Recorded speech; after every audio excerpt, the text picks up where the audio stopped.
അവിടെ എന്നെക്കാളും 10 വയസ്സ് ഇളയതാ സാർ. അപ്പം ഞാൻ +2 പഠിച്ചുകൊണ്ടിരിക്കുകയാണ്. എൻ്റെ അമ്മ കുറേ ലോണൊക്കെ എടുക്കുകയാണ് സാർ. ഈ ഇസാഫ്, കുടുംബശ്രീ, അങ്ങനെ. വീട്ടിൽ ഭയങ്കര ബുദ്ധിമുട്ടായിരുന്നു സാർ. വീട്ടിലത്തെ ബുദ്ധിമുട്ട് കണ്ടിട്ടാണ് ഞാൻ ആദ്യമായിട്ട് പഠിത്തം നിർത്തി പണിക്ക് പോകാൻ തുടങ്ങിയത്. അന്നിട്ട് അവിടെ എല്ലാ കാര്യം നോക്കി ഞാനാ സാർ. അവൾക്ക് എന്തെങ്കിലും ഒരു ആഗ്രഹം ഉണ്ട് വെച്ച് പറഞ്ഞാൽ അത് അവൾ ചോദിക്കുന്ന മുമ്പ് ഞാൻ വാങ്ങിച്ചു കൊടുക്കുകയായിരുന്നു. അന്ന് അതുപോലത്തെ ഒരു ദിവസമായിരുന്നു സാറേ.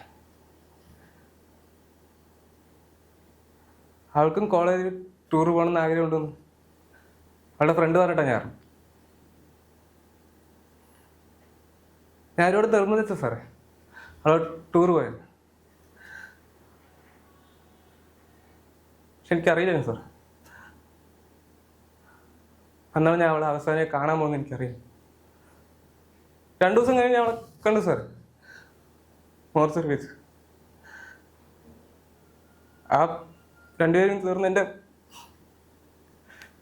പെങ്ങളെ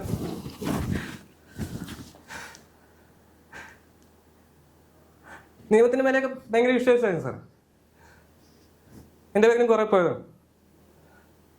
വിറ്റ്നസ് ഇല്ല, എവിഡൻസ് ഇല്ല എന്ന് പറഞ്ഞിട്ട് അമ്മരെ വെറുതെ വിട്ടില്ല സാർ.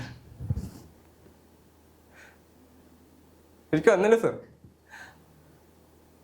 ശരിക്കും അന്നല്ലേ എൻ്റെ കുട്ടി മരിച്ചു. ഞാൻ കൊന്നാ സാറേ, 2 പേരും ഞാൻ കൊന്ന. എൻ്റെ കൈ കൊണ്ട് വെട്ടി കൊന്നാ സാറേ. ഞാൻ കൊന്നാ സാറേ. കോടതിനെ ഓർത്ത് പേടിയൊന്നുമില്ല സാറേ. എൻ്റെ പെങ്ങൾക്ക് വന്ന പോലെ ഇനി ആർക്കും വരാൻ പാടില്ല. അത്രേ ഉള്ളൂ സാറേ.